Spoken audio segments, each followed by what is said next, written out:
Hey, how's it going? Do you have someone staying here? Yeah, my son. How are you guys doing? Good. Yeah? I'm just chilling. I was gonna come meet here with a friend, but it's not showing up, so I'm just gonna sit here for a bit. Do you mind talking? Yeah, tell me a little bit about It's just a yourself. little strange. Yeah, no, I get that. Yeah.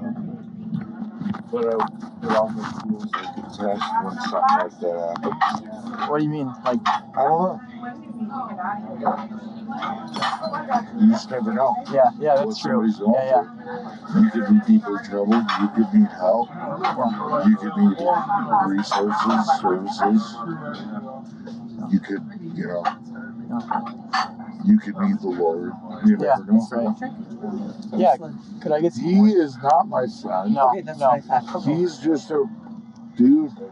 I'm just chilling here, yeah. Rando dude that sat down and said he wanted to talk to me. So. Okay, yeah. Well, would you like to drink? Can I just get a glass of water? That'd be great. Thank you so much. Yeah. So, what is your deal? Yeah, I don't know. Why would you sit with the total strangers?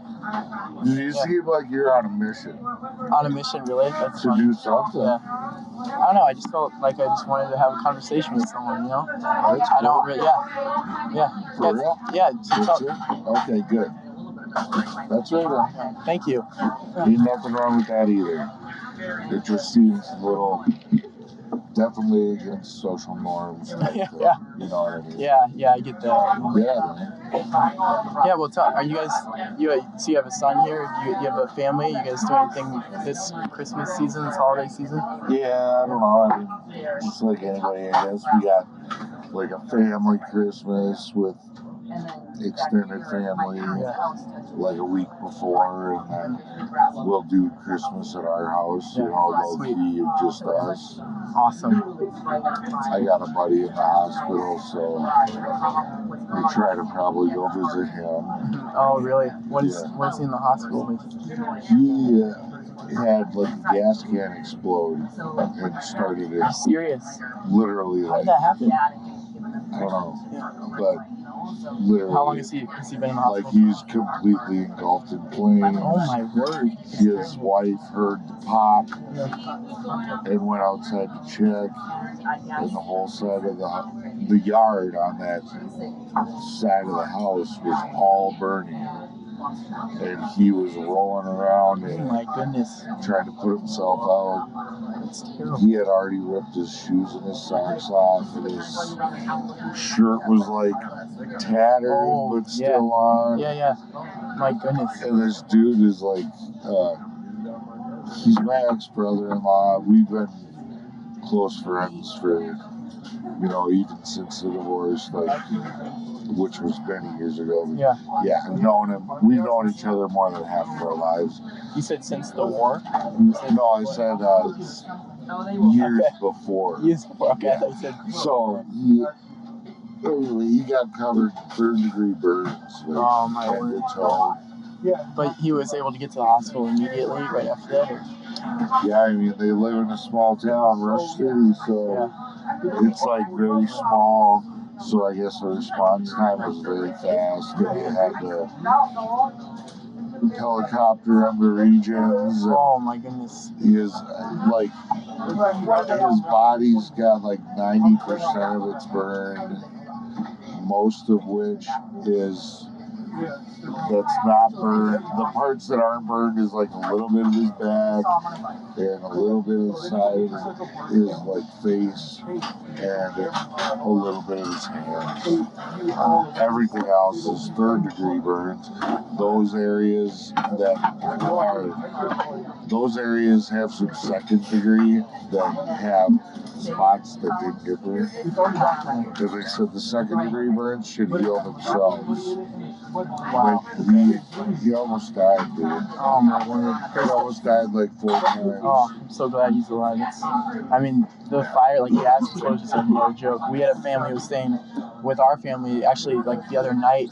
They had a tiny little gas leak in their house, but they had to evacuate, because if that stuff gets lit, it's done. It's over. So Yeah, dude. that's no joke and stuff. You know? Well, I'm not gonna lie. I don't like cry a lot, but I got really freaked out. You know, I thought he was gonna die. Man. Yeah. And we're like in recovery from drugs and stuff. So both of us have long-term recovery under our belts at this point. I just got 8 years and he just got 5. So, you know, it's cool. It's been cool reconnecting, but on a much deeper level in our recovery journeys. Hey, Wyatt. Hey, how's it going? I'm Asher, by the way. Asher. Jason. I'm Asher. How's it going? Wyatt. Wyatt, good to see you. So Asher just wanted to talk. Yeah. I said, okay. Yeah. Let's talk then. It's cool. It helps that he's younger than me, so I can beat him up. Yeah, that's right. Yeah, you'll take me out. I'm not a threat. Yeah, that's right. I mean, you never know. You can have a weapon. But... Although, like, if people were coming into RJ Rich's, I feel like that's not the kind of place where you see that kind of thing happen. Yeah, I hope not. Yeah. Hold on a second. Hey, babe. Oh, you're not my babe. Oh, you sounded like Haley or something. So Why do you play any sports? I wanted to ask you. It's cool. Do you do it for a program? Like, are you on school? Where do you do it for? I go to Cambridge Middle School. Okay. So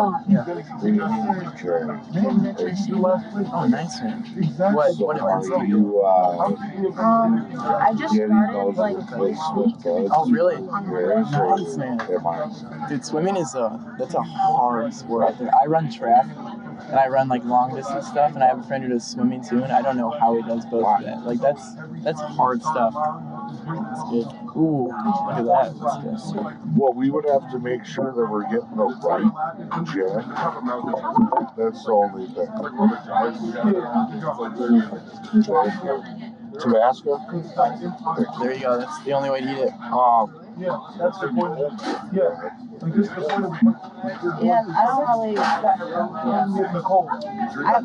like, but I don't like swimming at the same time. Yeah. It's kind of like the. It's like I like it because it's like I get to hang out. Sounds good. Wyatt wanted to tell you something. Well, he told me, but it was complimentary to you, and I felt like it was. Have you done any other sports with your friends? Like, this is my first time doing it. Dude, that's awesome. Because I'm in 7th grade and we're not like really, we don't really do sports in 6th grade. Yeah, that's the same for me at my high school. Like, you can only join once you were in 7th grade. And I started actually running track in 8th grade. I made a lot of friends from that. Yeah. It's good. Let her hear real quick, just tell her. Oh, wow. I just wanted to. Well, I just want to say that, like, so I remember a couple years ago when you gave me that one, like, present for Christmas. It was like this, like that box and that, like, did I catch your name? I'm Jason. Jason, okay. Yeah, sorry. No, I feel so I was in the car and Now I feel bad eating and I was talking. Oh no, no worries. I'm just here to talk and just hang out. But I'll let you guys eat here in a minute. I just wanted to say hi. Hold on. We gotta get a selfie. Well, 2 things. First of all, I was like, It's worth a selfie if you have a conversation with a random. No, yeah, 100%. I feel. And Yeah. and then get deep a little bit. What about you? Like, how old are you? What's your story? Yeah, so I'm 17. I'm a senior in high school. And, you know, my family moved here 4 years ago during COVID. And that was kind of a huge change for me. So it was really in that time that I just had a heart change, you know, like everything around me was just shifting. I was like, what in the world? What in the heck is going on? Lost all my friends from my last school, and I used to live in Wisconsin. You'd think that it's not a huge move, but it feels a lot when you're younger. Yeah. And I was just kind of shocked by everything that had happened, by COVID and everything. And I think I'm a Christian now. God really used that experience in my life just to point me towards Christ. So it was around that time that I got baptized, actually. and I was just shown like who my true friend is and my Savior Jesus. So yeah, can you relate with that? Or? Oh, dude. Yeah.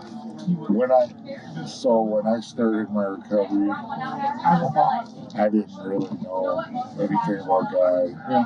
If you would have asked, I probably would have said I didn't believe in God. Yeah.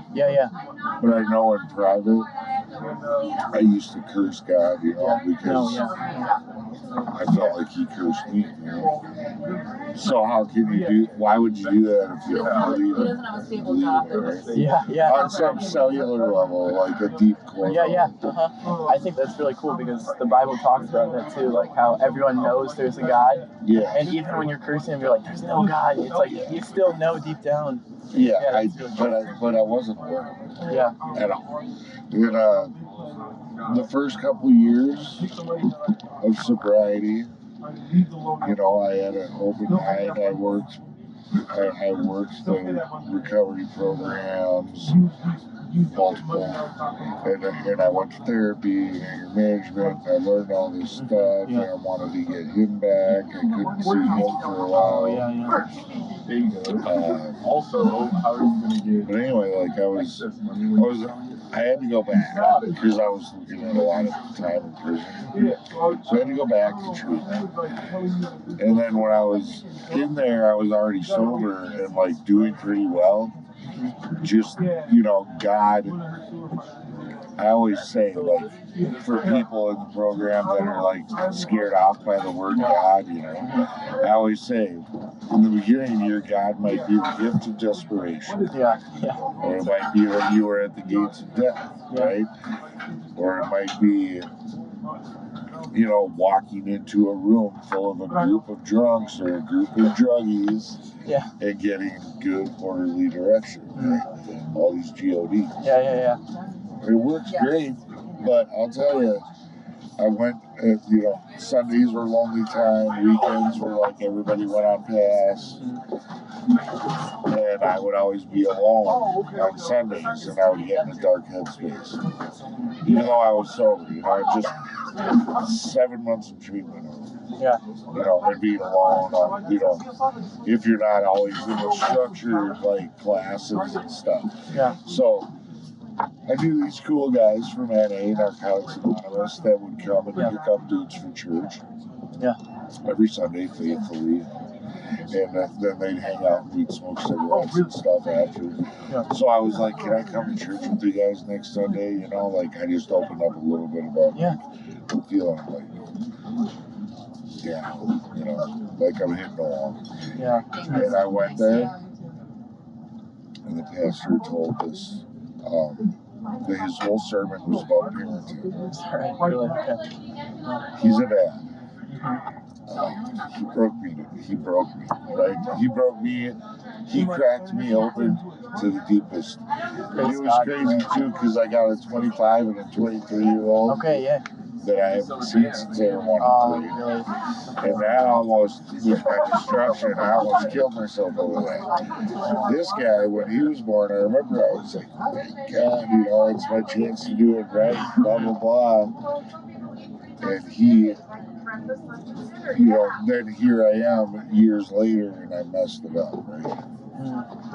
He was like 4 at that time. 3 or 4. Yeah. You were 4.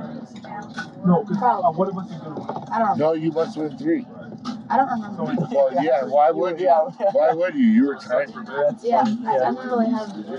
Well, anyway, so I got arrested. I was facing all this time. Really? Okay. I started doing the stuff, and I had to tell his mom.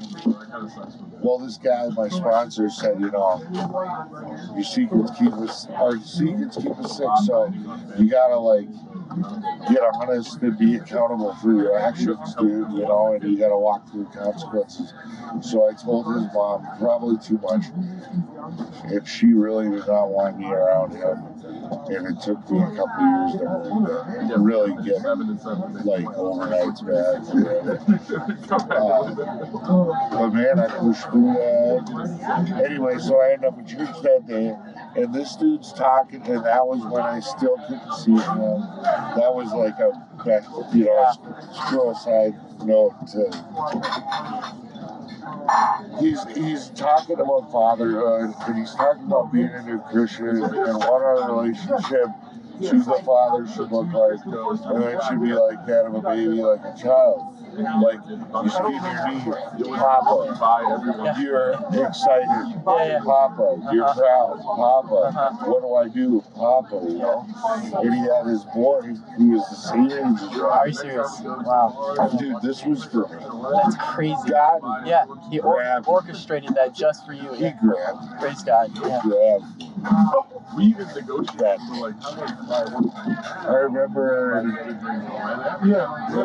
they did an altar call, and they've never done one. I've been a member of that church now for 6 years. I ran the baptism team there for 3 years. Is that right? Really? I've got to help so many people take that step of obedience. Praise God, that's awesome. I got to baptize my mom before she died. I got to baptize like 3 of my sponsees. Wow. I got to baptize Caleb. Wow. It's been like, this is all 6, right? But in that moment, I didn't know how special it was until I got to look back and see that they've never since ever done one time an altar call. Wow. And I think they only did the altar call to test me, like I wanted to test me. He knew he was reaching my heart, but I think he wanted to see if I would take the step, even if it was just a physical step. So when he did the call and they were playing that song, "Oh Come to the Altar," and I've never been into worship music. Yeah. Look, he's getting emotional. This is good stuff. Yeah, this is amazing. And so I'm like, okay, I said, bro, he said, I'm listening to the words, my whole body is vibrating. I'm thinking, wow. Then he's like, if anybody wants to come down here, if you don't know this guy, Jesus, you know, if you want to come down, welcome him into your heart. Come down and pray with me. I took one step, something stopped me, probably the devil, but, you know, just uncomfortable feeling, like I was like, eh.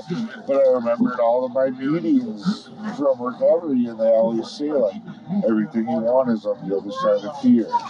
The first step is always the So hardest. you just had to make that step, and So I basically told him, and I went down. I was like the second person at the step. When I opened my eyes towards the end of the song, shortly after the prayer, there was like 300 people on their knees praying to Jesus. And then there's this wood step under my face, and it had a big puddle of tears on it. I just was oh my goodness, bawling. I was hyperventilating. I remember, like, we were in the commons outside of the chapel for like an hour just BSing, and I could not like shut off the waterworks, you know. Just kept going out. And I looked at this guy who was like 30 years my senior, or maybe 20. Jim. He called the Pied Piper recovery. I was giving crap. I helped him start a recovery meeting there, actually. Oh, wow. But yeah, anyway, I said, I don't know what's wrong with me here. And he like put his hand on my shoulder and said, that's the Holy Spirit. Oh, yeah, that's right. And I said, giving you, I don't know why, but I believe you. I literally had no clue. Well, after that, dude, my recovery just leveled up. My life, my interpersonal relationships, everything changed, leveled up, every aspect of my life. Excelled at work, excelled at everything. Amends that I needed to make came into my path, and they were just way different than I thought they would be in my head. Like, actually, like, beautiful moments and stuff. It was crazy, dude. He waited the whole thing. Good work, man. What the heck? Sorry, you go ahead and eat. I'm sorry if I'm No, I This felt is an like amazing story here. I'm so I glad. felt like I needed to tell you about I it. feel like I needed to hear this too. This is what I was saying when you sat down, dude. I felt like it had something to do with that. And it was probably you trying to evangelize initially, but not like how you didn't push about it. No, yeah, I just You were probably like, I like to have these conversations with people and just 90% of people probably wouldn't have even asked you anything about yourself. yeah. But yeah, God changed my life, and I've never lost the thirst. I get to share that story among many others. You know, my message of hope and redemption with people. Praise God. That's I'm a awesome. Stephen minister Okay, now. yeah, I went through a bunch of training to become that. It's like one-on-one Christian care. Okay, yeah. And your story, yeah, the fact that you get to share that story, like that is such an encouragement to me. And I know it's like sharing that with Christians and non-Christians alike. It's just such an amazing thing to share. Super awesome, dude. Can we get a selfie? And Yeah, let's get a picture live.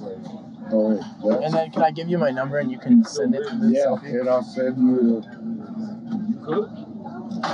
And your Asher.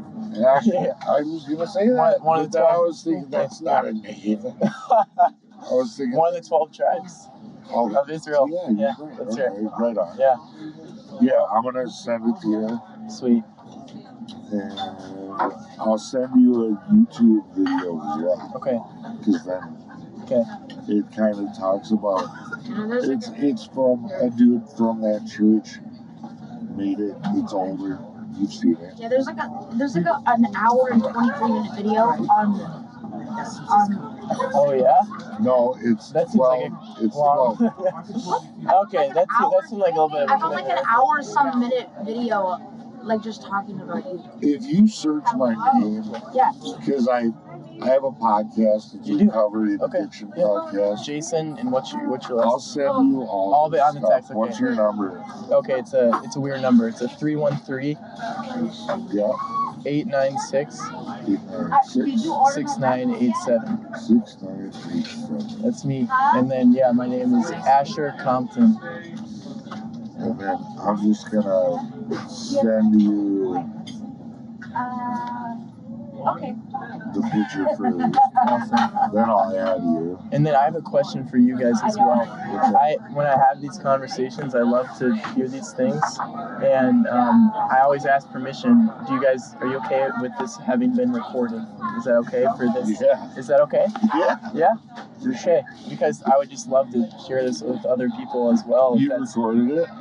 Yeah, but I always ask, and then I will delete it 100% if you do it.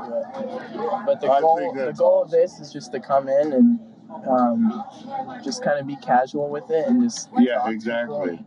You might just be like, well, they sure like to talk about themselves. But what's beautiful about your story is, even though it's about you, it's amazing. God is seeing every instant of that. So. Oh wait, though, I didn't mean like this conversation. Oh, okay, yeah. This was conversation led there because it was a two-way conversation. That's right.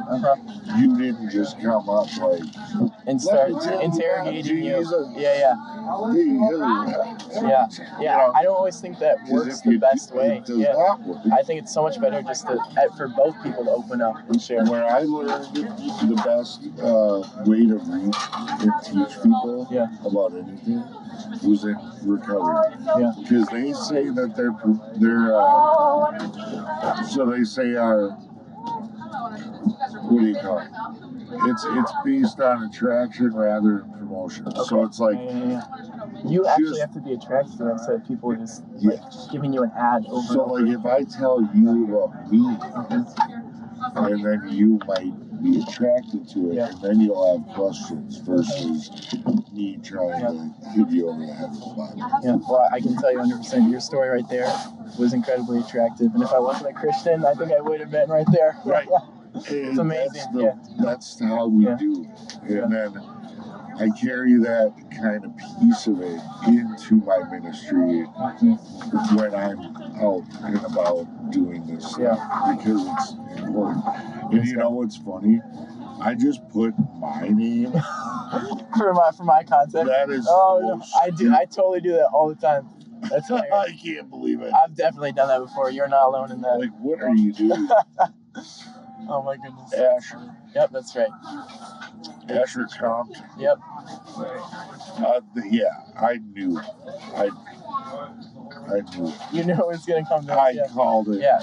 The second, I was like, yeah. But then ends up being an awesome conversation. I could tell you were a good kid. I could tell you weren't like, you didn't seem troubled. You didn't seem mentally challenged. Yeah, okay. And that's probably the kind of things you're looking for too, because you know of that. I always. You can tell, you know. Always. Sometimes. One of the first images that popped up. Oh, really? Who's? You. Look up your name. I like it. Oh, that's funny. My handsome someone. Oh my goodness. Yeah, they grew up so fast. That's so funny. Yeah, so anyway, I was telling you, I got a podcast. It's called The Way Out Podcast. I'm gonna listen. And it's a lot of swearing. Okay. Sometimes, some episodes are worse than others. But I've done a lot of faith, cool interviews with people who are, they're like more faith-based interviews. But it's not a faith-based show. Okay. We honor and respect all pathways of recovery. So, and then we've had people from like the other side, the legislative side, or judges. Oh, really? You've had those people interviewed? Doctors, psychiatrists, social stuff. How long have you been doing the podcast? It's been in existence since 2014. Wow. Okay, I'm gonna be sure to listen to that. So I love listening to stuff. Yeah, sweet. Yeah, and again, if you want to text me like, hey, I don't want that recorded. No, you do what you want. If you look me up, you will see. I'll see all that same kind of thing. Just between the Way Out podcast and this other one, the Recovery Revolution Live, I did for a couple of years. Yeah. I'm on a bunch of other podcasts. Probably not nearly as many as I should be, honestly, but I'm not trying to be famous. Yeah. That's right. I feel like if God wants me to do it, he puts it in half. And it's up to me to have the courage to step into it. There you go. That's right. So that's all I do. I really appreciate that. I'm going to step out here, guys. Go ahead and eat your meal, man. Yeah. I really appreciate you letting me just come over here and have that conversation. It was awesome. Wyatt. Best of luck in your studies, dude. Thank you so much, guys.